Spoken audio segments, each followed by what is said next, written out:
Hey, hey, hey, this is Natasha Nurse. I am the lifestyle editor of Plus Model Magazine, and I'm really excited to be speaking with Sheree DuBois. She is the supersized superstar that has graced many stages in London's West End, singing, acting, and dancing in Oliver, nominated hip hop theater shows, and supporting UK tours. London born of Caribbean descent, self taught artist DuBois creates her own original music from composition and songwriting to production and recording. She's a multiverse creative artist from London, emerging from adversity. She's mostly, like I said before, self-taught, has found ways to overcome permanent injuries, and managed to pave her own path in the creative industry without ever having an agent or manager. How did she do this? She has the philosophy of making cons into pros. She's a proud plus size woman despite seeing as unrealistic to society. She started her journey as a dancer, trained and qualified in ballet, tap, jazz, and street dance, then went on to join Boy Blue Entertainment, among other noted dance companies in the UK. She has suffered with PCOS and arthritis from earlier injuries, and she still perseveres because dance is a major passion of hers, and she doesn't want to stop it being a regular activity and just kind of pushes through so that she can live her best life. And what's really exciting is one of her latest endeavors includes filming a fashion film collaboration for Gucci and Frieze, directed by Adam Koska Keller, who created the character Big Mama, after seeing Sheree, the only plus size dancer in the casting. And this has been an amazing achievement for her to represent the plus size community as one of the first plus size artists featured in a Gucci project. So without further ado, Sheree, how are you? Hey, I'm good. Wow, that sounds insane hearing that. Oh, wow. That actually sounds insane. But yeah, I'm good. I'm good. Busy, but really good. Yes, yes, yes, yes. So tell us, tell, Plus Model Magazine family and fans listening, how did this get started? What was the casting about, and what was that experience like, and what did you do in this film project? Right, so it was really insane. I got an email, and yeah, so my whole career I've never had an agent or manager, and then literally about a couple of months ago, one of my friends has an agency, and she asked me to join, so I joined her agency, and I got an email to go to casting, and it didn't say what it was for. It just said a high fashion brand and stuff. They wanted dancers, and I thought, you know what? I'm just going to go for it anyway. So I said to them, well, can you just let them know that I'm plus size so they're not like shocked to get there or anything? Mm-hmm. And when I got there, I was literally the only one there. And I was like, right then. But instead of letting it like deflate me, I kind of just went in there with this confidence and was kind of like, yeah, plus size, changing it up, because you would never see that at a fashion casting usually. Not in London anyway, not really, unless it's specifically for a specific plus size brand or something like that. So, so after the casting, I just went in, did my thing, and then I got penciled in on the job, and then they confirmed it, and I was like, what?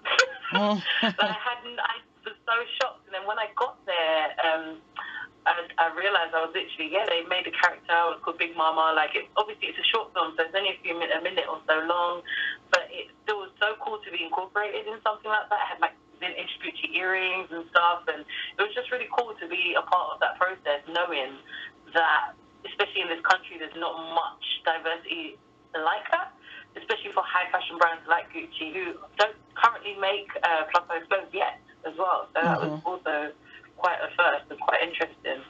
And it was just meant to show, like, again, with the life that I've lived, a lot of things have been no's or, obstacles, and I kind of keep pushing through it all the time, even when it gets really hard.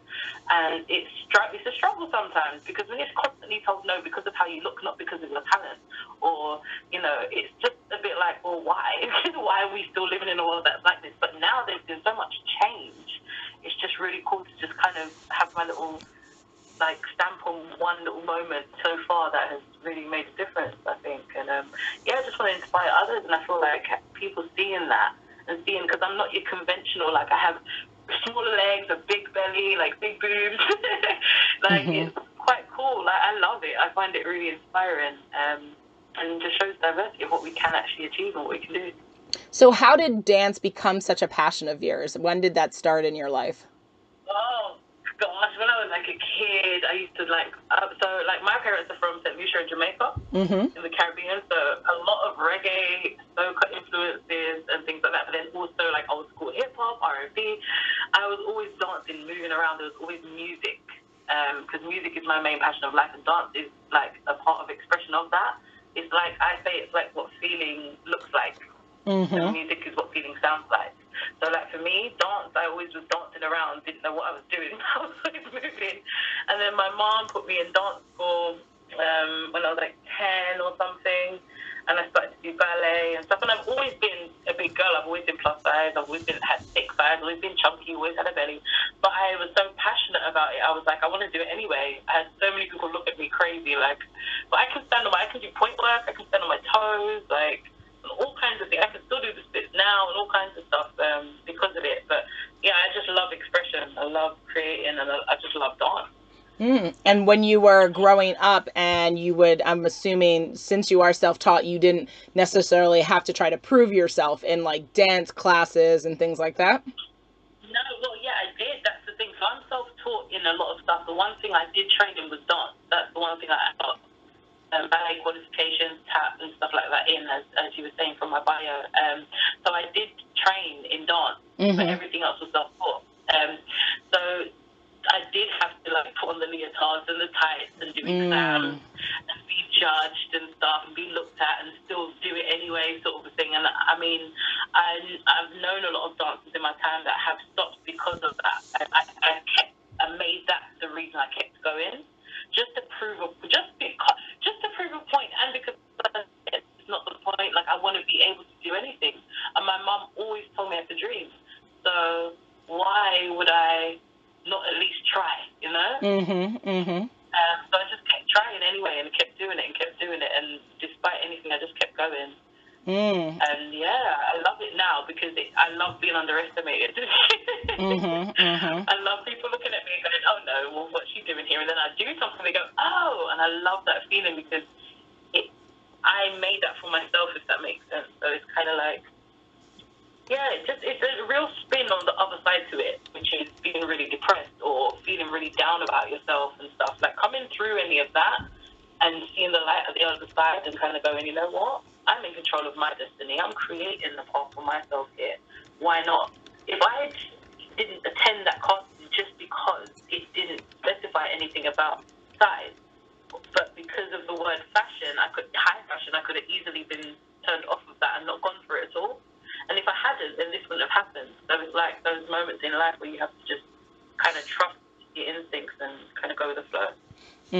Absolutely. So when it comes to how bigger bodies are viewed and accepted in the world, it's a little bit depressing, but not surprising to hear that you're saying in the UK that things are, or at least in England, it's not as welcoming as it could be, similar to how we deal with things here in America then, right? Yeah, very similar, yeah.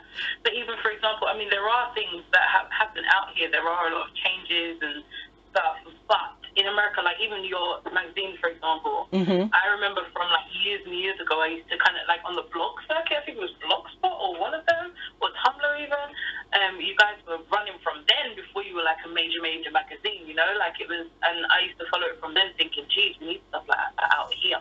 Because there's a lot more, like there's the whole Triple F Fashion Week as well, which is out there, and do you know what I mean? You guys have a lot more stuff out there. We're just starting to get there out here now. Finally. And theatre is one good way that's been really amazing because there's a lot less. I mean, depending on the character of the role, sometimes it's good if you're plus size, or there are more plus size accepting roles in the theatre, I find.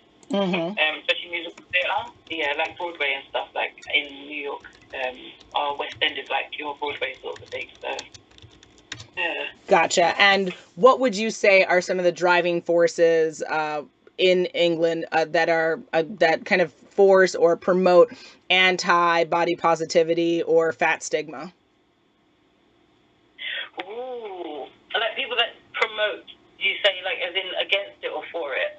So what do you think is driving the lack of acceptance for body positivity in the UK or in London? Oh my gosh. media, social media, just standard old laws. I think it's just like the way that everyone perceives things, and a lot of brands, like I said, they are changing. Like even Nike are making plus size clothes for other islands. Certain brands we have access to that make more plus size clothes and things like that. But there are some brands, especially in high fashion, that haven't changed that philosophy whatsoever. You know, so things like that and tradition, I think, is what's keeping it from being, and also just being more in the spotlight or being more featured in things, even whether that's in roles in TVs or on TV, or in film, and just having more of a positive outlook of it. Like a lot of the things out here to do with being plus size are all in a negative connotation. Like, so it's all about someone too big to move and has to lose weight, or it's always in the side of it that is the health risk and etc. So that's what's focused on, which is why I think it's less accepted. Whereas there's not really as much like positive things going on and showing the side. Well, what about people who are actually going to the gym? What about people who are like myself, who are plus size and still moving around? And I mean, I had arthritis for 16 years. My knees are like kaput. But I still go to class now and again. Like I still, if like for castings and certain things, it's still part of my role. I'll still do it. Like a show that I'm going to be a part of next year. Fingers crossed. I can't speak about it properly yet, but that involves dancing, singing, acting, climbing, all kinds of things, moving the stage set around. It's very active. But these things are not shown and they're not focused on. So there's no appreciation for any kind of positive movement in having confidence in your body without it looking a certain way, you know? Gotcha. Like, well, you shouldn't feel good about that because it's unhealthy. That's the only, you know? So it's that. But again, people are making changes. It might take a lot longer than mainstream publications, but gotcha. It's still powerful in itself. But that's the most important thing, really, that for people, someone is being inspired, someone feels differently about themselves, someone gets that confidence from somewhere, and that will counteract eventually all the negative stuff that's out there. And I'd love for you to talk a little bit more about PCOS and how that has affected your journey. Yeah, oh gosh. So I've had PCOS for those that don't know, that's polycystic ovarian syndrome. Since I was about 15, I think I've been aware of it. Or, no, I might have been a bit older when I was aware of what it was, but I knew I had something dodgy going on from about 15, but I didn't figure out what it was till I was about 18 or so. And that means, for me, it's like the whole imbalanced hormones, as well as that whole section of my womb and ovaries, etc., is consistently bloated. Like, I can lose weight and put on weight and lose weight, and my legs and arms and everything else will change, but my middle section never changes. So for me to even, and I'm an active girl, like I used to be a trampolinist when I was younger, gold medalist and all sorts of stuff. I love being active, I love boxing, I love moving around, but it doesn't make a difference for me. My middle area just doesn't change at all. And a lot of that is to do with the weight retention in that area because of that syndrome, basically. So, and that also affects the ability to have kids sometimes and all kinds of things. It poses a lot of issues that people, I think it's so common though, but everyone has different symptoms. So people will be affected by different things, and mine are definitely the hormones and the weight retention in the area is the main one for me. But yeah, it's not been easy. But at the same time, I try and make all my cons into pros. The fact that I'm a plus-size woman was seen, I say seen because I don't see it like that, but it's seen in society as a con. Well, I see it as a pro because it means that if I'm able to do the same things as everybody else, I've had to push that much harder to do so, then it becomes a pro. It's like, oh, wow, when it really shouldn't be a wow, because everyone, we can all do the same things, really. But just because of the stigma associated, you know? So it's like that. It's the same. I've just overlooked everything. Same with the arthritis. I was told that I wouldn't, like, walk properly, maybe, if I, you know, all of that stuff. And the day I came off my crutches, I went to dance class. The day I came off my crutches, I went to dance class. Yeah, because I believe in mind over matter a lot. And that's because, well, yeah, man. Absolutely. I completely agree with you. I think mindset is really not only the key to personal success, but it's about having success in your career. And no matter what you're feeling, if this is something you really want to do, you have to kind of get past some pain points. You have to get past other people's biases and stigma against you or whatever marginal group you're a part of. So I definitely commend you for that and promoting that message. And I'd love for you to share what has been a driving force for you to have such an kind of go-getter, non-negotiable, never gonna stop kind of attitude and mindset. Life. I think literally, I've seen so many people around me, um, on both sides of the scale, like either really push through everything and just get there, and people kind of like who give up.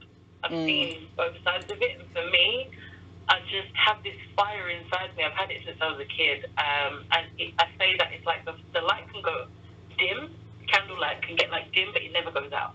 So because of that reason, I think my passion, I'm too passionate to not do anything. So even if I get really down or if I have moments that are like, I'm tested, and trust me, I get tested sometimes, and I'm like, I can't even be popping anymore. Like, oh, it's just so much. Else, hell no. And then my hell no kicks in very quickly because it's embedded inside me. So I think, again, seeing so many people around me become so successful, so ridiculously successful, and seeing so many people give up because it's got too hard, that's kind of what keeps me knowing somewhere inside. I know that in time everything will be how it needs to be. The message I want to put out there will be heard, and if I just keep following my intuition, it'll be just fine. And it's just me keeping that belief in myself, sort of thing. I've gone through a lot in life, just generally. Even as a kid, I almost lost both my parents to like diseases and things, and I've seen them come through it when doctors have said, "Oh no, they might not have it." So for me, it's like, no, I don't believe anything anyone says. Again, mind over matter mindset really does.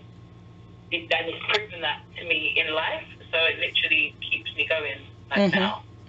Absolutely. Yeah. Okay, so for the Gucci project, where can people like access this, see it, and then also where can people, if they want to learn more about you and your body of work, maybe they want to collaborate with you, where do they go for that? Yeah, so to connect with me and stuff, my Instagram handle is @DuBois Sheree, which is DuBoissSheree. And the Gucci project is available on the Gucci website. It's on the Frieze website, the Gucci.com, Frieze.com, and also YouTube. I think someone or somewhere has uploaded it to YouTube and stuff. So it's on all their correspondence sites. They actually have Gucci has a viewing room in New York somewhere actually that's showing all the films. There are 4. Oh, nice. Yeah, so they're showing all of them simultaneously somewhere, but I'm not. So if you guys know where that is, I have no idea.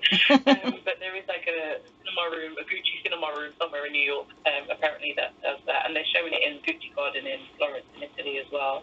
Beautiful. And yeah, so it's out. Yeah, it's around. Okay, and do you have? So much. Yeah, absolutely. Do you have any announcements you'd like to share as well for? Again, to reiterate certain projects you're working on or people should be on the lookout for? Well, yeah, actually, my single will be coming out within the next 2 months. Hallelujah. So I've made a few songs, but one of them with a really cool producer out here, actually, who used to work with Floetry. I don't know if you guys remember Floetry. Yeah, absolutely. Yeah. Yeah, so that kind of a vibe and stuff, and that's going to be coming out in the next few months.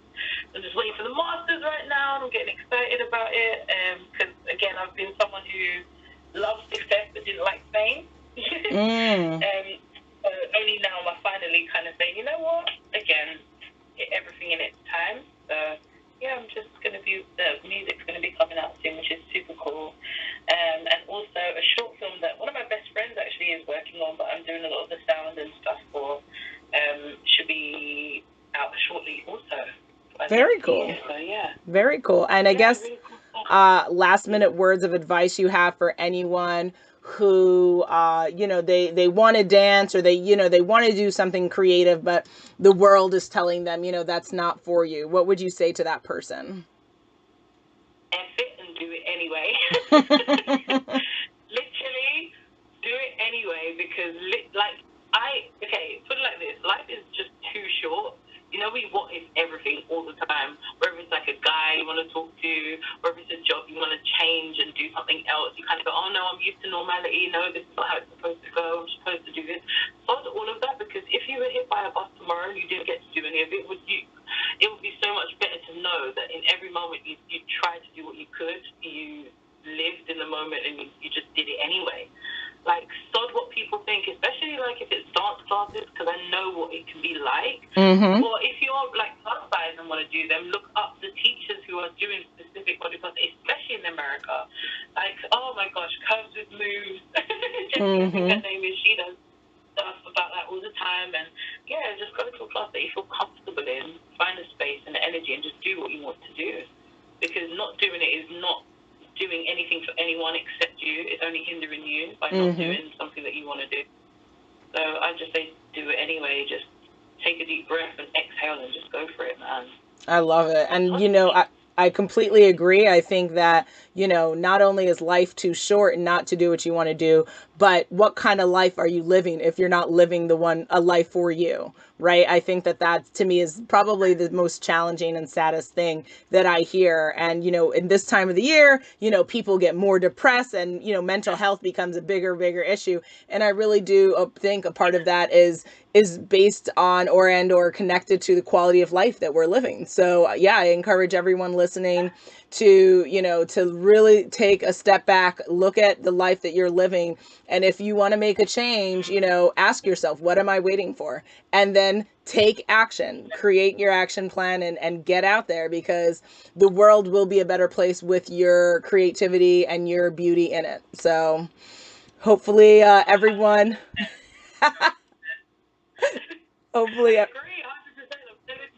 Awesome. Well, thank you, Sheree, for, sharing your story and sharing this exciting news. I think here, I mean, I'm definitely a Gucci fan, so it's nice to finally hear, and definitely I'll check it out, that they are slowly, right, incorporating other types of bodies, other types of narratives in the fashion industry, because mainstream fashion and editorial does not have to be anti-body positivity. It can be inclusive and should be inclusive. So this is really exciting, and congratulations on your success and being a part of it and representing. Thank you so much, and thank you for taking the time to even speak to me today. And yes, absolutely. Talk to you again. Yeah, amazing. But keep doing everything you're doing, because you are exactly what we need. Oh, thank you so much. I appreciate that. Awesome.